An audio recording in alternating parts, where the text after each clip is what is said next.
जनावरे चारण्यासाठी गेलेली 2 मुले पोहण्यासाठी शेततळ्यात उतरली, परंतु पाण्याचा अंदाज न आल्याने दोन्ही मुलांचा पाण्यात बुडून मृत्यू झाल्याची घटना परभणी शहरातील वसंतराव नाईक मराठवाडा कृषी विद्यापीठ परिसरातील शेततळे भागात गुरुवार 18 जानेवारी रोजी सायंकाळच्या सुमारास घडली.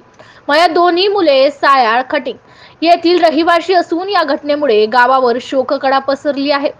सदर घटनेविषयी प्राप्त माहितीनुसार कृष्णा बाळासाहेब पौळ वय 14 वर्ष, ओम बाबूराव कंधारे वय 14 वर्ष असे मयत मुलांची नावे आहेत. सदर दोन्ही मुले गुरुवारी पशुधन घेऊन त्यांना चारण्यासाठी वसंतराव नाईक मराठवाडा कृषी विद्यापीठात गेली होती.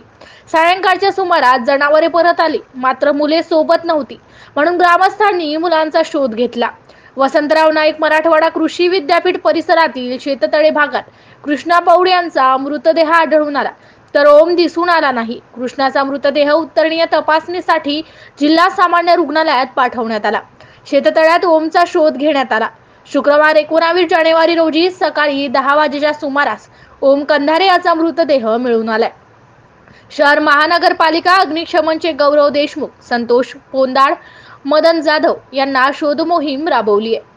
घटनास्थळी पोलीस हेड कॉन्स्टेबल मुंढे, गुलाब मिसे, प्रदीप रनमाड, नवा मोंढा पोलीस ठाण्याचे सहाय्यक पोलीस निरीक्षक राजेंद्र यांची उपस्थिती होती.